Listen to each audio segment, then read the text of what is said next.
आप और हम मिलके लड़ाई लड़ेंगे।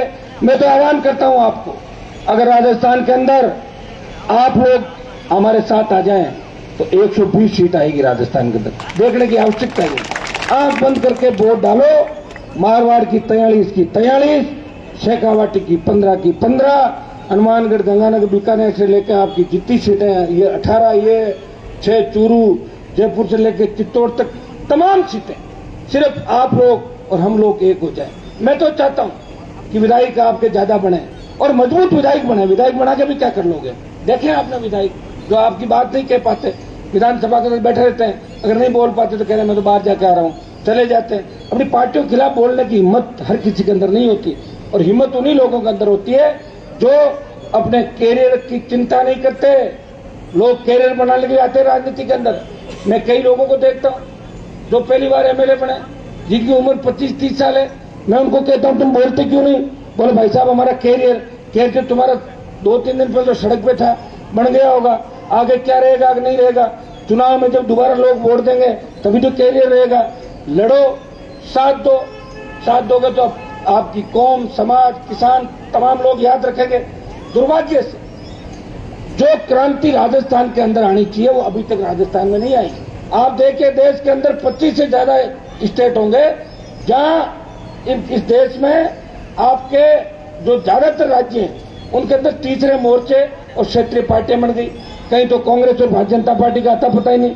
बीच में यूपी से दलित की बेटी मायावती लंबे समय तक मुख्यमंत्री रही, 2-3 समाजों को साथ लिया, फिर सपा रही, बीजेपी बहुत पीछे चली गई थी, कांग्रेस तो खाता ही मुश्किल से खोल पा रही उत्तर प्रदेश के अंदर। यही हालात कांग्रेस की बिहार के अंदर है। महाराष्ट्र से लेकर तमाम जो बड़े स्टेट है उसमें कांग्रेस और भारतीय जनता पार्टी वेंटिलेटर पे चली गई थी। वहां की क्षेत्रीय पार्टियों ने मजबूती से लोगों का साथ दिया, लोग उनके साथ थे। दुर्भाग्य से राजस्थान में क्षेत्रीय पार्टियां बनी नहीं। राजस्थान की कौन सी क्षेत्रीय पार्टी बताओ मुझे, जो लंबे समय तक जिसने संघर्ष किया? ये राष्ट्रीय लोकतांत्रिक पार्टी राजस्थान की क्षेत्रीय पार्टी है। उपचुनाव लड़े, पालिका पंचायत चुनाव लड़े और तमाम जगह हर व्यक्ति को मौका दिया। आज हमारे मेघवाल समाज जो नागौर से प्रधान जी आते हैं वो राष्ट्रीय लोकतांत्रिक पार्टी के। शेरगढ़ विधानसभा क्षेत्र जहां किसी ने सोचा नहीं होगा कि आरएलपी की चामू में मेघवाल जो नरेगा के अंदर काम करती थी उसको प्रधान राष्ट्रीय लोकतांत्रिक पार्टी ने बना के देश में संदेश दिया। और प्रधान जी ने मुझे टेलीफोन पे कहा था कि यहाँ जब कहा कि साहब मेरी भी बनने की इच्छा, हम भी आए थे आपके वहाँ, तो मैंने कहा प्रधान जी बनने की इच्छा तो बना दे, क्या दिक्कत आ रही है? बोले साहब पैसे वैसे नहीं है। मैंने कहा आप चिंता ही मत करो, आप तो तैयारी करो। उनको प्रधान भी बना दिया, उनको बिठा भी दिया कुर्सी पे। सारा काम क्या ये मैं ऐसे ही नहीं कह रहा हूँ, ये वो बातें जो रिकॉर्डेड बातें। प्रयास का ही परिणाम है कि आप 2-3 घंटे इंतजार कर रहे हो, नहीं तो आप तो 15 मिनट नहीं करते किसी का इंतजार। आपके मन में कहीं न कहीं मेरे प्रति इज्जत है और मैं आपको विश्वास दिलाता हूँ जो इज्जत प्यार प्रेम आपने मुझे दिया, मेरे परिवार को 45 साल से ज्यादा वोट देते हुए आप लोगों को हो गए। सरपंच से लेके आपके समाज ने, एमएलए, एमपी, छोटे भाई को विधायक, पिताजी को लंबे समय तक आपने वोट दिया। हार जीत कुछ भी हुई होगी लेकिन आप हमेशा डटे रहे, हमारा विश्वास करते रहे। मैं आप सबको इस अम्बेडकर जयंती के अवसर में विश्वास दिलाना चाहता हूं कि हनुमान बेनीवाल राजस्थान के अंदर आपको सत्ता के शिखर पर देखना चाहता है। आप लोग आगे आए, प्रशासनिक अधिकारी हमारे बच्चे बने। दुर्भाग्य से आरक्षण का जो फायदा हमें मिलना चाहिए था, आज हमारे मारवाड़ के सबसे ज्यादा तादाद मेघवाल समाज की, लेकिन हमारे पढ़ाई का माहौल नहीं था। हमारे नेताओं ने पढ़ाई की बात नहीं करी। अगर पढ़ाई की बात करते तो हमारे बच्चे 50 साल पहले, 60 साल पहले बहुत आगे चले जाते। पढ़ाई नहीं होने की वजह से आरक्षण का पूरा फायदा भरतपुर, अलवर और जयपुर के अंदर शेड्यूल कास्ट के भाइयों ने उठाया, लेकिन हम पीछे रह गए। मैं चाहता हूं कि आने वाले समय के अंदर आरक्षण का लाभ प्रत्येक व्यक्ति को मिले, प्रत्येक व्यक्ति प्रण करे कि मेरा बेटा बेटी हर परिस्थिति के अंदर स्कूल जाएगा, कॉलेज जाएगा और यूनिवर्सिटी जाएगा। हम दुख पालें लेकिन हमारे बच्चे दुख नहीं पाएंगे। जब ये सोच लोगे तो पूरी आजादी होगी। बाबा साहब के सपने जब ही पूरे होंगे जब पढ़ लिख के आप तैयार होगे। नन्ही बिटिया ने कविता के माध्यम से जो बात कही, इस बात को आपको अंगीकार करना होगा। आप दुर्भाग्य से देखिए कोई सुनने वाला नहीं है। 4 लोग मिल जाते हैं, कलेक्टर मिल जाता है, सत्ता पक्ष एमएलए एमपी मिल जाते हैं, उसके बाद कौन सुनने वाला है? तो भाइयों हमें हमारे लोगों को मजबूती देनी है जो आपकी बात को जयपुर और दिल्ली के अंदर मजबूती से उठा सके। मैं इतना ही विश्वास आपको दिलाता हूं, आने वाला समय आपका है।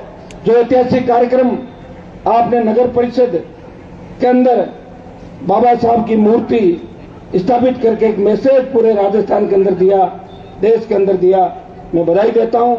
समिति के अध्यक्ष भजन सिंह जी के साथ साथ सचिव ओपी वर्मा जी, कैलाश वर्मा जी, जगदीश कुरडिया जी पार्षद, भीखाराम जी, ओम प्रकाश जी, तमाम लोगों को, और हमारे एमएलए साहब यहाँ चले गए हबीबुर रहमान जी, भाई नारायण, हमारे केआर बागड़िया साहब जो लगातार आपके लिए आरक्षण के लिए SC ST OBC के लिए हमेशा लड़ाई लड़ते हैं, शिक्षक संघ के भाई हमारे हरिराम जी पवार, परिसंघ के अध्यक्ष भंवरलाल जी, अनिल जी बारूपाल, श्रवण मेहरा प्रधान जी, किरण सुकाड़िया जी, अजाक के जिलाध्यक्ष सुखराज जी पुन्नड़, पार्षद हरिराम जी, RLP के जिला हनुमान जी भाकर, हमारे विजय लक्ष्मी जी, नीतू बोत्रा जी और तमाम शंकर जी, तमाम जो हमारी टीम है, हमारे आगरा से जो पधारे बनते जी, आगरा से दमपुत्र जी, सम्मानित मंच, किसी का नाम लेना रह गया था अगली बार और ले लूंगा, दोबारा बीच में रहता हूं आपके, और हमारे मंजू वाघमार जी भी आके गई थी, कई नेता चले गए, थोड़ा मैं लेट हो गया, उसके लिए क्षमा प्रार्थी हूँ। जयपुर से चल के आया, भजन सिंह जी ने कहा कि काम नहीं चलेगा, आना ही पड़ेगा, तो मैं भागता हुआ आया 120 की स्पीड से। मैं पृथ्वी सबको धन्यवाद दूंगा।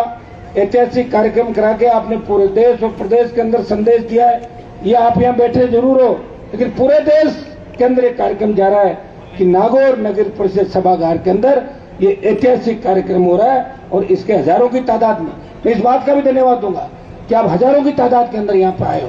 अगर एक खुला मैदान होता तो पता नहीं संख्या कितनी दिखती, लेकिन थोड़ा सा बीच में पेड़ पौधे और आने से अब यूं लग रहा है, लेकिन बहुत बड़ी तादाद के अंदर। और अभी आपने खाना भी नहीं खाया है, कई लोगों को गुस्सा भी आ रहा होगा कि हनुमान जी ने लेट किया, तो मैं उसके लिए तो क्षमा प्रार्थी हूँ। आपको विश्वास दिलाता हूँ कि आपके समाज के लिए हमेशा लड़ता रहूंगा। अपील भी करूंगा दूसरे समाजों से, जो शेड्यूल कास्ट हमारे SC ST के भाइयों पे जिस तरह अत्याचार बढ़ रहे हैं, उन पे कमी कैसे आए, बार बार हम मीटिंग भी लेते हैं, प्रयास भी करते हैं। मैं आपको भरोसा दिलाता हूँ आप सब सुरक्षित हैं, चिंता नहीं करें, थोड़ी हिम्मत रखें। हिम्मत के साथ इस लोकतांत्रिक व्यवस्था में कोई बाल भी बांका नहीं कर सकता, इतना विश्वास मैं आपको दिला सकता हूँ। देर जरूर हो सकती है, लेकिन अंधेर नहीं है। मेरे पास अगर मामला आ गया तो समझ लो न्याय मिल गया, 15 मिनट से ज्यादा नहीं लगे। अब हमें पता ही नहीं चले और कोई काम हो जाए और हम अंधेरे में खुद ही रह जाएं तो बात दूसरी है।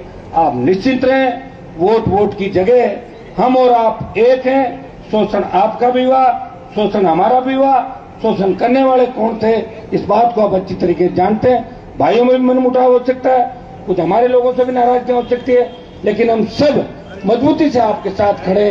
खेत खलिहान से लेके आजादी के आंदोलन से लेके आज तक हमने और आपने मिलकर लड़ाई लड़ी। आपको कई बार मुख्यमंत्री राजस्थान का बनाया, प्रधानमंत्री बनाया, और हम साथ थे उस समय। आप समय को याद करो कि जब सुखाड़िया जी CM आपके ये बने थे, पाड़िया जी जब मुख्यमंत्री बने, आपके एक चीफ मिनिस्टर बना था ना यहाँ मुख्यमंत्री पाड़िया जी, पाड़िया जी। तो पाड़िया जी के उस समय बताते हैं कि हमारे 2 धड़े हो गए थे जाट समाज के, और एक धड़ा बोला हमारे तो पाड़िया जी को बना दो, हमारे वाले को मत बनाओ। यही था राम साहब। तो कितनी बड़ी बात आप बताओ। तो आपको CM बनवाए, PM बनाने में भी योगदान पूरा रहेगा, आप चिंता नहीं करें, हमेशा साथ रहेंगे। और अब की बात आप लोग मिलकर इस व्यवस्था को बदलो। जिस तरह के हालात राजस्थान के अंदर हुए, हर व्यक्ति आउट पेपर आउट, बच्चों को तो भरोसा ही नहीं। मेरे को पूछते फोन करके, साहब पेपर आउट होगा कि नहीं होगा, हमें क्या पता होगा कि नहीं। तो मैं कहता हूँ वसुंधरा जी पूछ लो या अशोक जी पूछ लो, होगा कि नहीं, उनका भी नंबर होगा, तो वो तो उठाते नहीं फोन। तो अब ये क्या बताओ, ये सवाल है कि साहब बताओ ये भर्ती तो सही हो जाएगी क्या? भरोसा ही नहीं लोगों का। ये भरोसा नहीं होने का कारण क्या है? ये व्यवस्था है, कौन बदलेगा इस व्यवस्था को? सरकार बदलेगी। सरकार कौन बनाएगा? आप बनाओगे। बच्चा घर से निकलता है, कब उसका मर्डर हो जाए, कब उसका अपहरण हो जाए, कब फिरौती मांगी जाए, और तो और हमारे विधायक सुरक्षित नहीं, सांसद सुरक्षित नहीं, मंत्रियों को धमकी। आप देखिए माफिया कितना बदमाशी से काम कर रहा है कि मंत्रियों को धमकी दे रहा है, विधायकों को दे रहा है, इतने पैसे दे देना नहीं तो जान से मार देंगे। तो आम आदमी कहां से सुरक्षित होगा? आम आदमी की सुरक्षा की गारंटी किसकी होती है? सरकार की।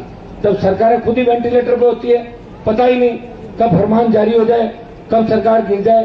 कांग्रेस तो 3 दड़ों में बंटी है और भारतीय जनता पार्टी 13 दड़ों में, 12 दूल्हे और 1 लुटेरी दुल्हनी, 13 लोग भारतीय जनता पार्टी के अंदर। आपको मिलकर इस बार व्यवस्था को बदलना है। मैं इतना ही विश्वास दिलाता हूं कि हनुमान बेनीवाल आखिरी दम तक लड़ेगा।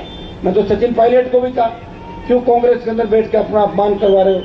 आ जाओ बाहर, और बाहर नहीं भी आओगे हम तो लड़ेंगे, लेकिन आप अंदर रह के भी कुछ नहीं कर पाओगे। 25-30 पे कांग्रेस सिमट जाएगी राजस्थान के अंदर, और गहलोत के नेतृत्व में चुनाव है तो 5-7 और कम कर लो 25-30 में, तो ज्यादा वोट नहीं मिलेंगे। ये विजय लक्ष्मी जी बैठी है कांग्रेस पार्टी की, इनको लग रहा होगा, लेकिन मैं तो ये मेरी भविष्यवाणी समझे आप। जिस तरह नागौर से कांग्रेस को भेज दिया था परमानेंट, आपकी जो जिद थी कि ये नहीं हो सकता वो भी हुआ, उसी तरह मैं नहीं कह रहा हूं, ये राजस्थान का जवान किसान आम आदमी कह रहा है। अभी आचार संहिता लगने दो, आचार संहिता के बाद कांग्रेस के नेता गांव में नहीं जा पाएंगे प्रचार करने के लिए।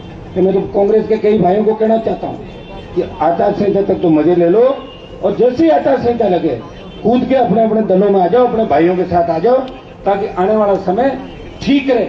ये हमारी लड़ाई नहीं है, हम तो जब चाहे एडजस्ट हो सकते हैं, तो चाहे तो दिल्ली में मंत्री बन जाओ, चाहे तो स्टेट तैयार पड़ा। ये लड़ाई मंत्री की नहीं है, ये लड़ाई प्रदेश में व्यवस्था परिवर्तन की लड़ाई है। आम आदमी, गरीब आदमी को न्याय मिले, थाने तहसील कचहरी में उसका सम्मान हो, कर्ज मुक्त किसान, फ्री बिजली, टोल मुक्त राजस्थान। किस बात का टोल ले रहे हो? कौन हिसाब किताब देगा? कौन आपकी पैरोकारी करेगा? हम चाहते हैं डिग्री से पहले रोजगार की गारंटी हो। हमारे जो आज जमीनों का अधिग्रहण और आप भारतमाला बनाई, कितना पैसा दिया लोगों को? लाख रुपए, 1.5 लाख रुपए पर बीघा दिया भारतमाला का। क्या फायदा हुआ इसका? पंजाब के अंदर, हरियाणा, हिमाचल इस साइड में देखो कितना मुआवजा भारतमाला का पंजाब के अंदर मिला। यहाँ कोई बोलने वाला नहीं है। जमीनें अधिग्रहित कर रहे हैं, सीमेंट प्लांट स्थापित हो रहे हैं, बाहर की कंपनियां आ रही है, जमीन सस्ती दर पे लैंड बैंक बना रहे हैं और अपने लोगों को मजा दिलवा रहे हैं। हमारे नेता क्या करे? कोई ट्रांसपोर्ट का ठेका ले रहा है, कोई अंदर कैंटीन खोल रहा है, कोई एमएलए साहब दूसरा काम कर रहे हैं, एमपी साहब दूसरा धंधा कर रहे हैं। तो जब बेच रहे हैं हम सब मिलके, तो कोई रखवाड़ा नहीं है। हमें सोचना होगा, और बाबा साहब ने जो अधिकार आपको दिए, इन अधिकारों का फायदा कैसे उठाएं, ये अधिकार